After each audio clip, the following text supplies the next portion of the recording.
wood loses its moisture and gets dry, it's going to shrink down, not along the grain. So if you stand like the way a tree stands, it won't shrink that way, but it will shrink in the radius.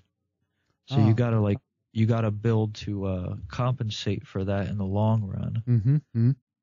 As far as like how when you set your doors and windows, you're supposed to leave a sort of a space up in the top, and you build it so when a house settles, that area above the window will go up into a keyway, so to speak, where it will settle down into over the window, so it doesn't break the window or break the door. Right.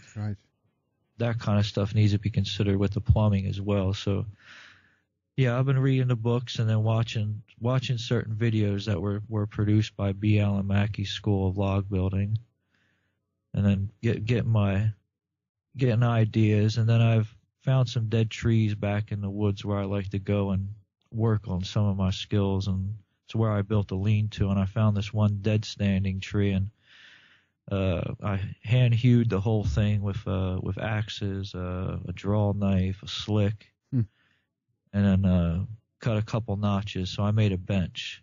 Ah, nice. That's cool. Yeah. First notches I cut, and I just finished that this past week. Very nice. How long did it take for you, approximately? I worked on it a good number of days. There's some times when I didn't have time to work on it. I wasn't working on it all the time every day. So I probably put a good maybe 10, 15, 20 hours into it. That's not too bad. No, it definitely takes time when you're hand hewing a log in half with an axe and all that type of stuff. Of course. But I mean, at the same time, it's another type of process as well. I mean, if there's no stress and emergency and necessity to get the house up and running as soon as possible, it's also kind of a nice thing to do for therapy or whatever you want to call it, being out in nature and having something to do and to right. Take it easy and just to unwind from all the other junk that is going on in the world.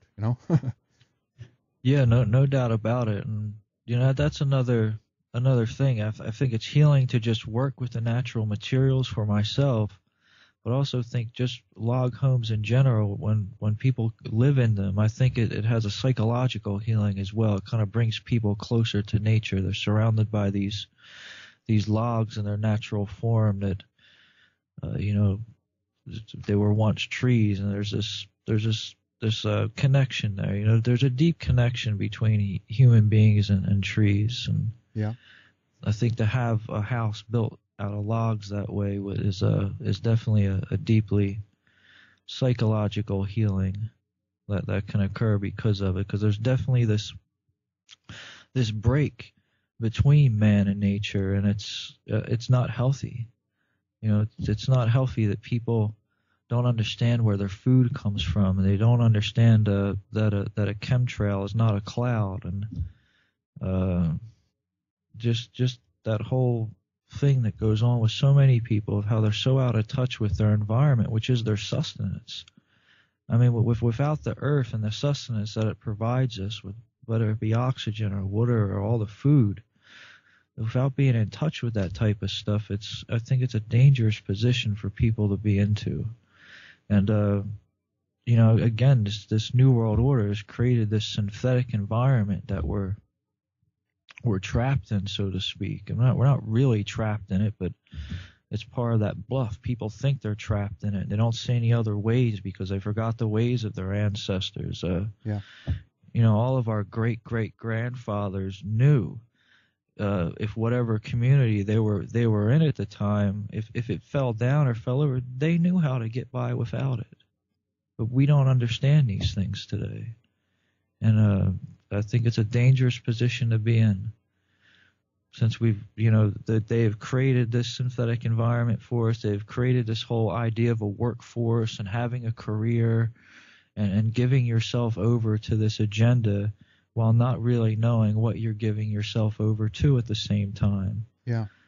And we've been so disconnected. I mean, because on one level you can't really blame people in that sense, because it's not I don't know what to call it, the privilege of everyone to wake up from the slumber, as it were. A few people do, but not the majority don't do that. And I think that where they've succeeded in their plan is to really disconnect people from, as you say, their ancestors in that sense, and to forget all the knowledge. And many people now are, again, as I say in the Matrix, they're born into the system. They're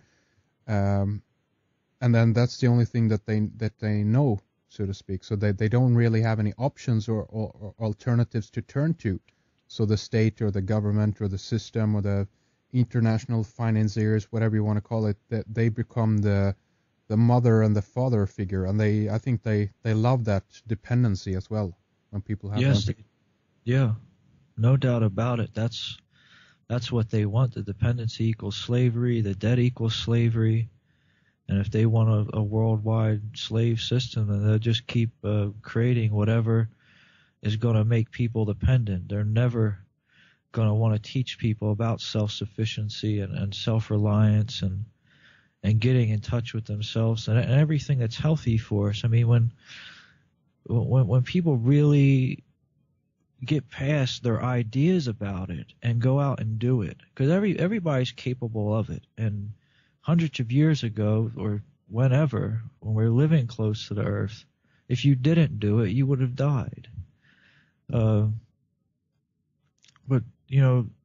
it's healing for us to get out there and to get involved with it and to get into the nature of what life really is, and to learn about how the cycles work. I mean, when you understand the cycles that are at work in the nature, you start to see that those cycles are at work within you. Yes. And then you start to see that you gather wisdom from that type of stuff. And if people have to go out and live off the land, I mean, at this point, I'm pretty much a vegetarian. But when people have to go out and live off the land, you have to eat meat to survive. So there's this whole concept of you have to take life to survive out there, and that, in a sense, is a sacred thing if it's not done in some sick way, because that kind of idea can get twisted around. But you have to take a life to survive out there, and that, in a sense, puts someone into a more intimate connection with death, that this animal is giving its life to you, so you want to have that respect for it. And then you also learn respect for one day that you're going to die, and that type of stuff. And I think a lot of that stuff has been removed all over the place in society. There's all kinds of people that eat meat and have no clue. They have no clue. I mean, if all these people who are just diehard meat eaters had to go out and get their own meat, I think a lot of them wouldn't eat it. That's right. And they should, if they want to eat that, if they want to eat the meat, then they should have that connection with it, and that's another thing, is like the whole farming, the connection with food. A lot of these farmers out there have been really led down a bad road with the nature of spraying pesticides and the nature of these GMO crops that they're getting them hooked up on. And we have to bring the food back closer to home, and there are people out there who are trying to do that. There's something called CSAs, or community supported agriculture, and there's these places out there where people can go get involved in, or if someone has an interest in farming, who knows about what's going on and sees a need for getting involved and trying to create this transition, because it's not one man that can do it. It's everybody has to kind of get involved and find where their heart leads them to. If it's creating homes like I want to get into that are going to be self-sufficient, if it's into creating a car, if it's into farming, there's all kinds of things that we can get into. Even if it's going back and learning the old blacksmith ways, so they can make knives and tools and things like that, chisels or what have you. And there's still people out there doing that. There's some people out there who are making knives and things like that with no electricity whatsoever. They just do it with a certain a billows and a furnace that they have built on the ground. I forget the guy's name, but these I think are all skills that people can go and get involved in, and then they can have something to give back. And there's good companies out there who are setting good examples. I mean, in your own country, Sweden, there's the wool power company, Old Frolti. You're familiar with them? No, I'm not. Yeah, they make wool undergarments from merino wool, and they have like 30 employees. Right. And all the seamstresses are hand, they're using sewing machines, of course, but they're hand crafting these garments there. And I think they're up in the northern part of Sweden. What were they called again? Old Frolti or wool power. Okay, I think I have a few friends who are familiar with that. I think that are into that. That's good to know. Yeah, okay. They're in Östersund. Okay, yeah, I know that place, Östersund. Yeah. Okay, yeah, okay. I didn't pronounce it correctly, but I was close. You were very close. Yeah, that's good. But yeah, I mean, they have 30 employees, seamstresses working at this company, and every single garment has a tag of the seamstress's name who put that garment together. I think stuff like that is good, and women getting back into that stuff. Men can get into it too. Women can get into doing all other kinds of. It's not like a race kind of thing, or a gender type thing. Yeah, gender type of thing either. Yeah. Everybody can get involved in this stuff and start getting the skills and getting back to providing something for your community, for your fellow man, and for yourself. It's a one hand wash if the other, and I think it's a lot of that kind of living has been lost. A lot of kids they don't have interest in things. They're so tied up in entertainment and video games and all other kinds of things, MySpaces and all this other business, and even a lot of the older people are so concerned with just entertainment, watching the TV all the time. They go in and ride their rut job and then come home. And if that's what they want to do, that's fine. That's their business. But I don't think that it's really healthy for them, and I don't think they feel good about it when it comes down to it. Yeah, I but think you're when right.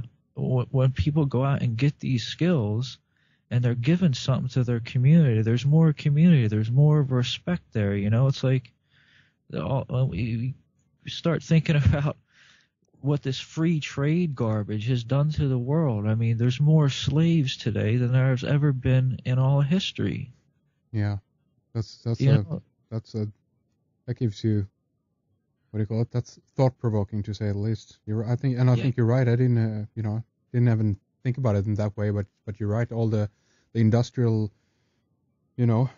revolution, if you will, has brought that about, where basically China, India, and so many smaller countries, of course, as well. But basically that's the modern type of slavery. We're also under a type of slavery to the slave to the wage, as they call it. But I know what you mean. That's a more even a prominent slavery and hands-on slavery that is going on there to this day. Definitely. Yeah.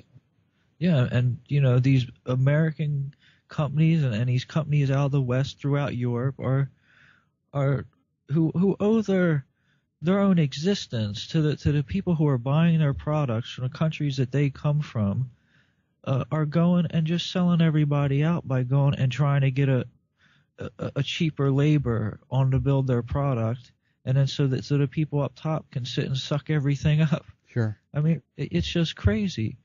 And I think a lot of that is what's destroying a lot of the economy. Who cares about their stock market and all that stuff? They should get rid of that kind of garbage. Who needs the stock market? You look at, the company who I bought my chainsaw from is called Still. And this company, they don't deal with the stock market. You can't buy stock in their company simply because the guy who owns the company, it's just family owned, it's been passed down from a couple generations from when they started. And